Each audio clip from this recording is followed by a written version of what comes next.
శ్రీమతి రామానుజాయ నమః. విష్ణు పురాణం వామన పురాణం విని యొడలు పులకరించి పోగా శవనకాదులందరూ సూతుని చూసి మహాబాగా మాకు విష్ణుదేవుని పురాణం వినిపించు అని అడిగారు. వినదగ్గ పురాణం అంటూ మొదలుపెట్టాడు సూతర్షి. విష్ణు పురాణాన్ని కులస్థుడి అనుగ్రహం వల్ల వశిష్ఠ మహర్షి నుండి పరాశరుల వారు నేర్చుకున్నారు.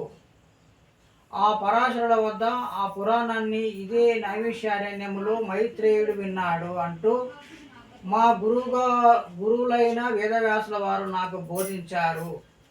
పరాశరుడి మాటల్లోనే వినిపిస్తానన్నాడు సూతుడు.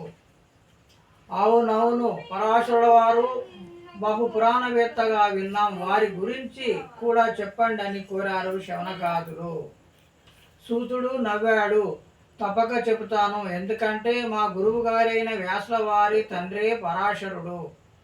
ఆ మహాపురాణవేత్త నుంచి ఆవిర్భవించారు కనుకనే మా గురుదేవులు అంత గొప్ప వ్యాసమూర్తి కాగలిగారు. ముందుగా పరాశరుని గురించి వినండి అంటూ గురుస్మరణ చేసుకుని సూతుడు చెప్పనారంభించాడు. పరాశరుడు ఒకానొకప్పుడు వశిష్ఠ విశ్వామిత్రుల మధ్య ఏర్పడిన కలహం కారణంగా విశ్వామిత్రుడు రాక్షసుల సహాయంతో వశిష్ఠ కుమారులు 100 మందిని చంపేశాడు. ఆ 100 మందిలోనూ జ్యేష్ఠుడు శక్తి, అతని భార్య దుష్యంతి. శక్తి వధింపబడే నాటికి దుష్యంతి గర్భవతి. కొన్నాళ్లకు ఆమెకు ఒక కుమారుడు కలిగాడు.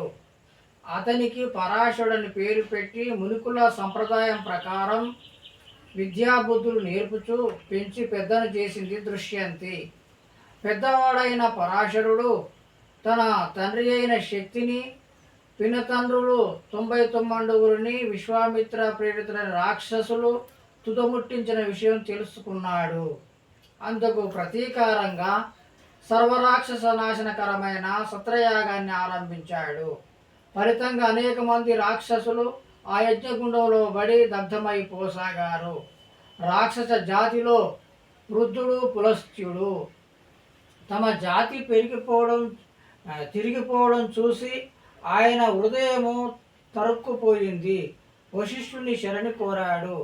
నిర్వీకారుడైన వశిష్ఠుడు పులస్త్యుడితో పరాశరుడి యాగభూమికి వచ్చాడు.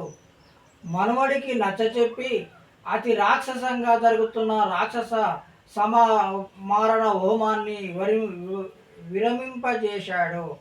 పరాశరుడు పగను విస్మరించి పరాన్ని స్మరించసాగాడు. తమ జాతిని క్షమించి విడిచిన పరాశరుడి పట్ల గౌరవంతో ఏం కావాలో కోరుకోమన్నాడు పులస్త్యుడు.